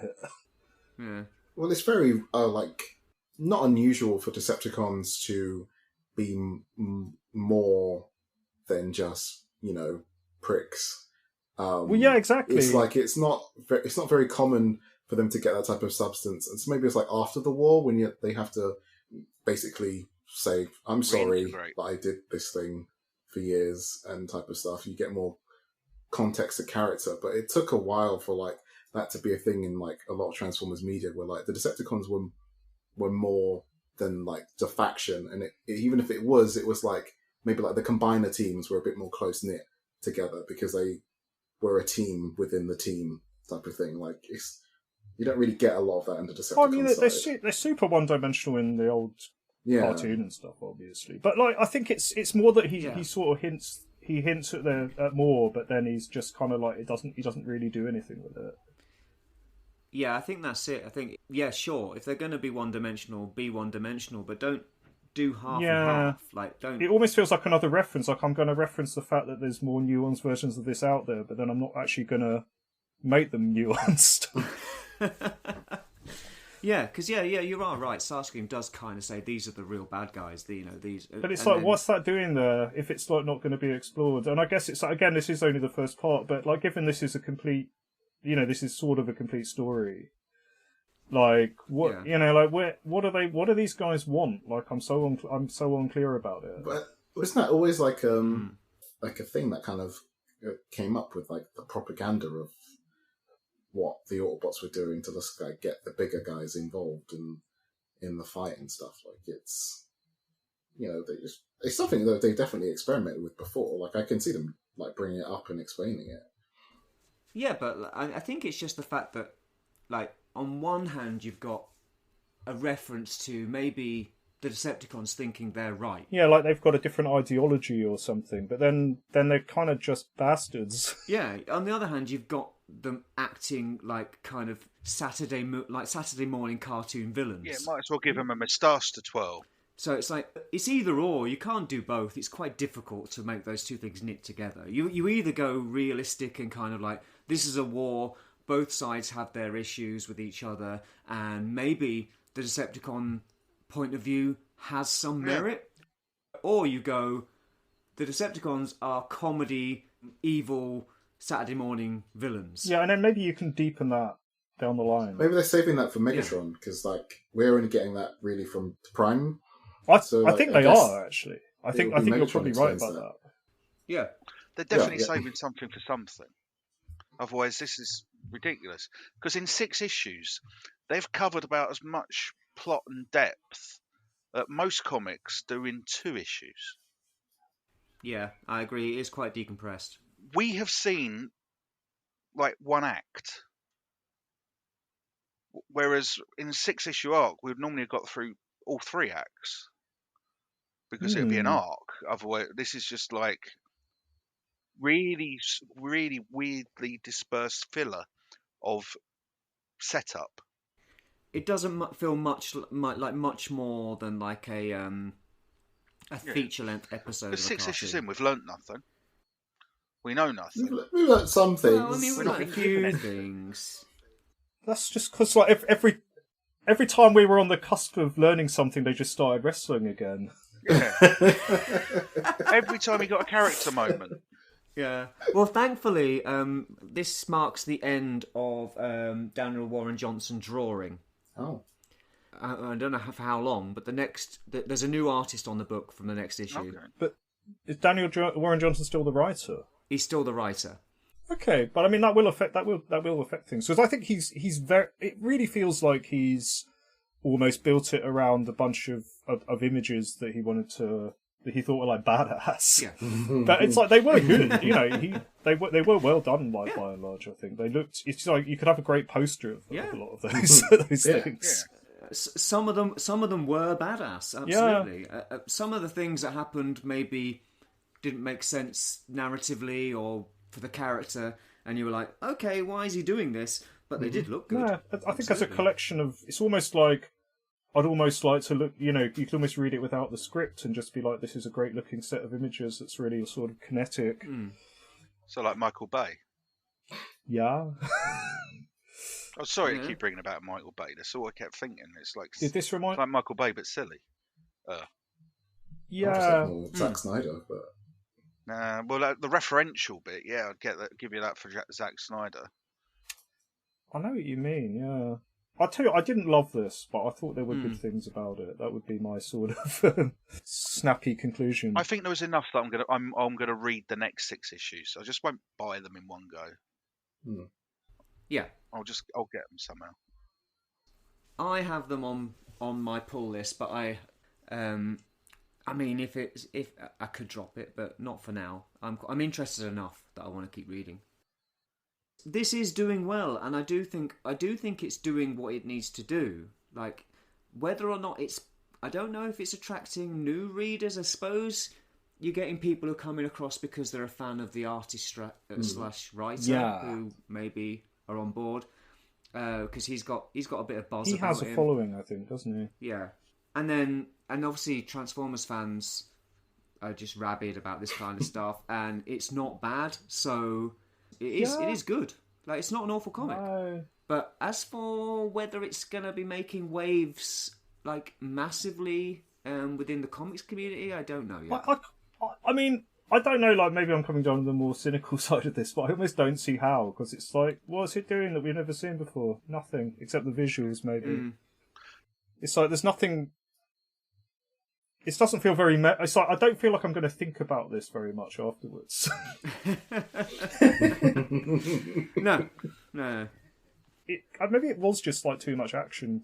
It's like there was enough space in those issues to develop those characters a bit more and make you sort of care about them a bit more. But like... Because by the time they got round to Spike getting shot, had anyone built up an affinity with that character?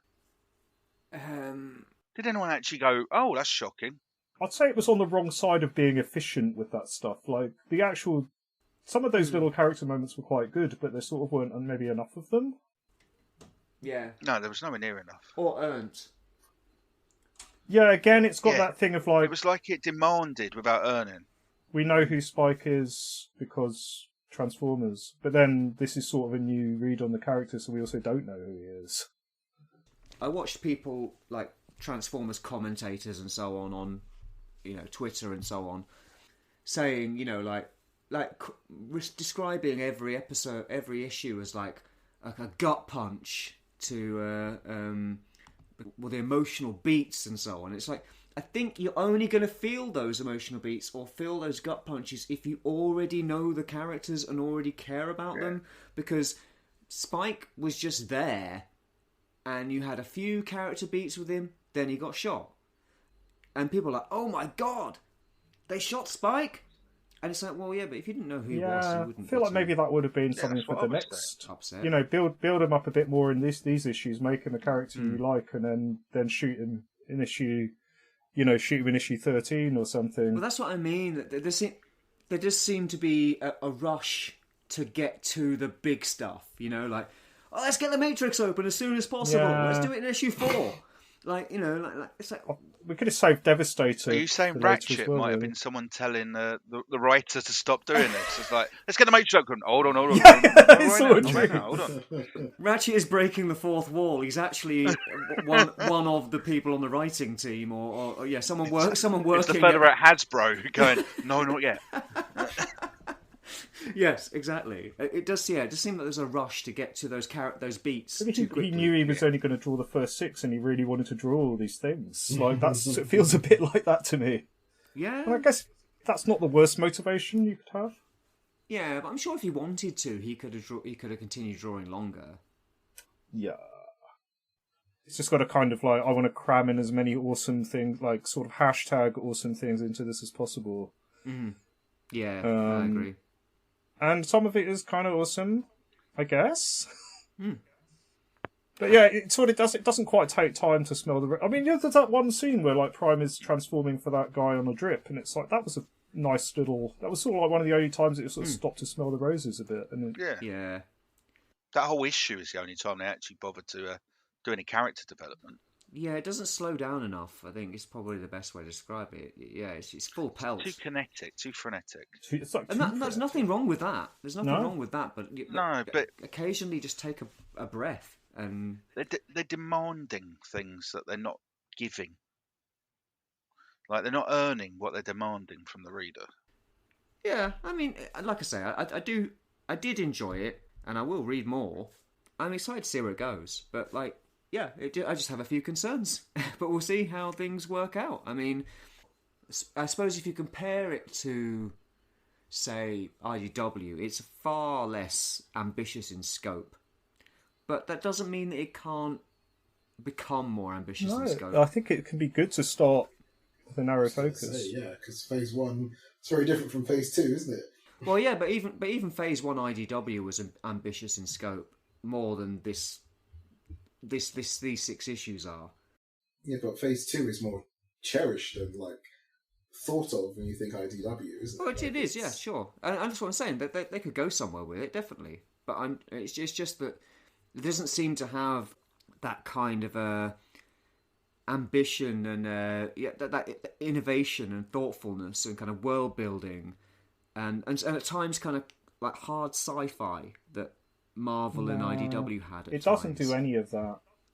It feels like a slightly dumb guy take to me, to be honest. But we'll see. Let's end it on that. That might be a bit unfair. That might turn out to be unfair. It really might. It might, yeah, absolutely. Well, I'm going to give it a try and see how it goes. My optics! Well, that was our very long, rambling discussion on the first 6 issues of Skybound's Transformers comic. Did you enjoy it? Please let us know online and all that kind of stuff. Please listen again to Arg My Optics and We've Got Back Issues for more stuff on either Transformers or comics. We've Got Back Issues is a young podcast now, but Arg My Optics has been going for a while, and it's just basically a kind of crossover of the two. Right, well, thank you for listening. Let's just go around the table and just say thank you to our hosts. Dave, thank you for coming, as it were, and your insight. And Galactosh, thank you very much. Bar week, grind our week, nearly bomb. Good sign off. And Michael, thank you very much for your insight. My pleasure. Great. So please, if you enjoyed this, listen to us again on either podcast on what we're calling Arg My Back Issues. I guess. Or Arg My Optics, or whatever. Anyway, bye everybody. Say bye. Bye. That'll do.